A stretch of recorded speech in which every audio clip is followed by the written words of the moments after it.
Baik, bismillahirrahmanirrahim. Assalamualaikum warahmatullahi wabarakatuh. Salam sejahtera untuk kita semua. Teman-teman, rekan-rekan yang sempat menyaksikan video ini. Video ini kembali saya buat berdasarkan informasi atau pertanyaan yang saya terima kembali dari teman-teman di luar sana. Banyak pertanyaan. Setelah saya membuat video saya yang pertama, saya mendapat respon, ada juga yang positif, ada juga yang negatif. Bagi saya it's okay, nggak masalah. Yang penting niat saya, tujuan saya untuk hadir dan berbagi melalui kesempatan-kesempatan yang sebelum melangkah lebih jauh, perlu saya sampaikan bahwa tujuan saya membuat video ini bukan untuk mempublikasi tentang isi pikiran saya atau ingin menunjukkan bahwa saya bisa berbicara di depan layar, tapi tujuannya sederhana, adalah informasi yang bisa saya berbagi. Bagi saya itu penting dalam artian bahwa sekecil pun pengetahuan yang saya miliki, sekecil pun pemahaman yang saya miliki, kalau saya berbagi, insya Allah saya mendapatkan sesuatu yang bermanfaat untuk diri saya, dan itu juga menjadi sebuah hal yang bermanfaat untuk diri orang lain. Jadi saya semalam, tepatnya di Sabtu malam, di tanggal 20 bulan Juni tahun 2012, saya kembali terima sebuah pesan singkat dari sosial media yang mempertanyakan kepada saya gini, sebenarnya bisa nggak sih kalau misalkan ada pembangunan di desa yang menggunakan dana desa tapi tidak ada informasi yang bisa diakses, tidak ada besar anggaran yang diketahui oleh masyarakat setempat gitu. Maka pada kesempatan berbahagia ini saya mau jelaskan sesuai dengan kadar pemahaman dan pengetahuan yang saya punya terkait dengan masalah itu gitu. Yang saya ketahui bahwa sesuai dengan Undang-Undang Nomor 14 Tahun 2008 yang mengatur tentang keterbukaan informasi publik, menjelaskan semua pembangunan proyek yang bersumber dari dana desa harus terdapat papan proyeknya. Sekali lagi saya mau sampaikan, sesuai dengan ketentuan yang tertera dalam Undang-Undang Nomor 14 Tahun 2008, menjelaskan tentang keterbukaan informasi publik, bahwa semua berlaku dalam negara kesatuan Republik Indonesia. Semua pembangunan proyek yang bersumber dari dana desa harus terdapat papan informasi. Selain ketentuan yang diatur dalam Undang-Undang Nomor 14 Tahun 2008, terdapat juga Perpres atau Peraturan Presiden Nomor 70 Tahun 2012 dalam hal pengadaan barang dan jasa pemerintah dalam wilayah negara kesatuan Republik Indonesia harus juga ada keterbukaan informasi publik. Jadi mungkin Bapak Ibu bisa mengerti, teman-teman bisa mengerti sebagai sebuah pegangan. Saya maklumi hal itu ketika teman-teman masih bertanya, karena saya tahu mungkin di tempat teman-teman itu akses telekomunikasi, akses untuk mendapatkan informasi yang lebih jelas, agar itu menjadi sebuah pegangan untuk melawan kezaliman dan lain sebagainya, praktik yang tidak berpihak kepada masyarakat atau penyimpangan-penyimpangan yang ada, itu tidak ada landasannya. Makanya penting melalui kesempatan ini kita berdiskusi. Saya tahu informasi hanya sekecil, hanya sedikit yang bisa saya berbagi, tapi bagi saya itu penting untuk kita berbagi. Bangunan musola hingga rehab MCK umum di Desa Kenali, Kecamatan Belalau, Kabupaten Lampung Barat ini tidak memiliki papan plan proyek, sehingga pembangunan tersebut terkesan ditutup-tutupi oleh kepala desa.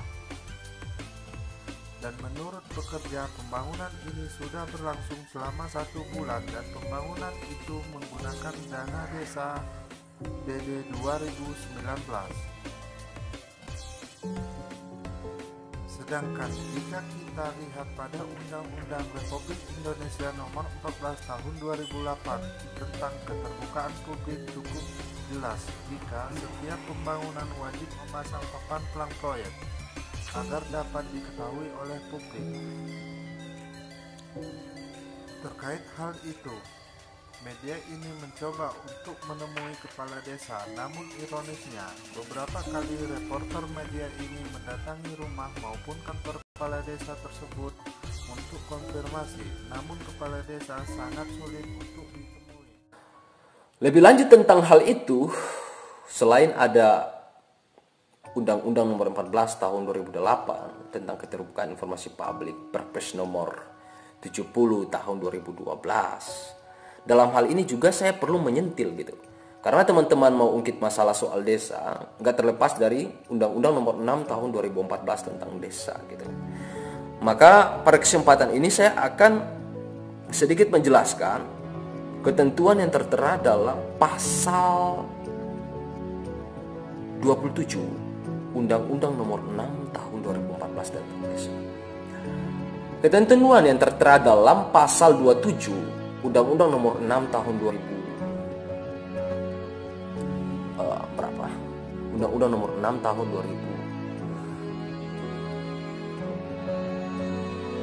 2014 tentang desa menjelaskan bahwa dalam melaksanakan tugas, kewenangan, hak dan kewajiban sebagaimana dimaksud pada pasal 26, maka seorang kepala desa wajib hukumnya ya. Sekali lagi, Undang-Undang Nomor 6 Tahun 2014 tentang desa sesuai dengan pasal 27 menjelaskan tentang kewajiban yang harus dipenuhi oleh seorang kepala desa.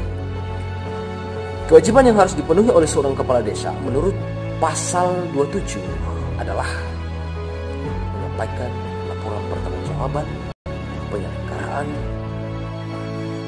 sistem pemerintahan desa setiap tahun anggaran kepada bupati atau wali kota gitu. Itu poin A. Sementara poin B,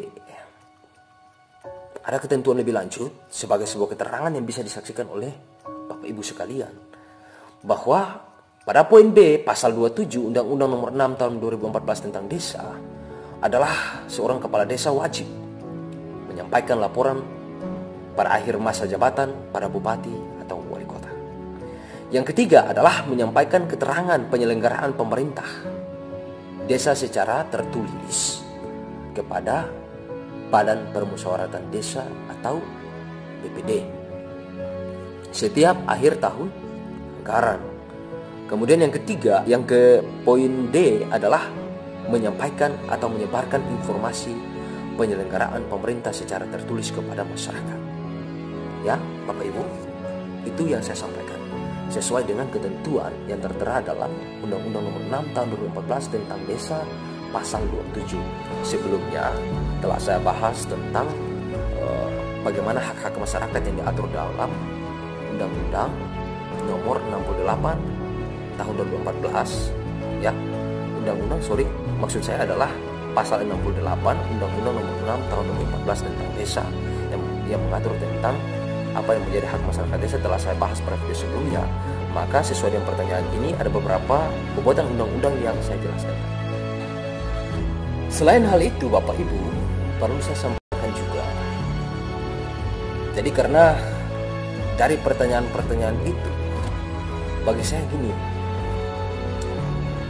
masyarakat bertanya atau Bapak Ibu bertanya itu berarti tidak terlepas dari masalah yang kemudian sedang terjadi di tempat di mana Bapak Ibu berada atau teman-teman berada, ya kan? Saya yakin hal itu. Maka mungkin kembali menimbulkan sebuah pertanyaan bagi Bapak Ibu. Lalu kalau landasan undang-undangnya telah diketahui, secara aturan Bapak Ibu sudah punya pengetahuan tentang aturan-aturan pasal-pasalnya, sudah sempat saya jabarkan atau sudah Bapak Ibu dapatkan dari informan yang lain. Lantas bagaimana prosedurnya gitu? Mau dilaporkan atau misalkan Bapak Ibu sudah pernah melaporkan tapi tidak ada respon progres dari pemerintah setempat atau yang memiliki kewenangan di bagian itu, tidak mendapat respon. Nah, tenang Bapak Ibu. Melalui kesempatan ini juga, melalui video ini, saya silakan Bapak Ibu dapat menghubungi, karena saya coba mencari biar bisa menjadi sebuah angin segar buat Bapak Ibu tentang kalau misalkan Bapak Ibu nggak lagi menaruh kepercayaan terhadap instansi pemerintahan setempat di mana Bapak Ibu berada, maka saya coba menjadi jembatan akses komunikasi Bapak dengan Bapak Ibu, teman-teman, dengan kementerian yang bisa Bapak Ibu memberikan informasi langsung. Gitu. Saya coba melacak, ternyata dari situ saya mendapatkan 3 tempat di mana Bapak Ibu dapat berkomunikasi. Yang pertama adalah dari call center Kemendes, yang kedua adalah Satgas DD, dan yang ketiga adalah kantor staf kepresidenan. Jadi ini silakan Bapak Ibu bisa menghubungi nomor-nomor di bawah ini, karena ini adalah nomor-nomor yang bisa Bapak Ibu akses telekomunikasi via telepon ataupun pesan singkat akan direspon insya Allah. Terima kasih Bapak Ibu, semoga ini bermanfaat. Lebih dan kurangnya saya mohon maaf. Billahi taufiq wal hidayah. Wassalamualaikum warahmatullahi wabarakatuh.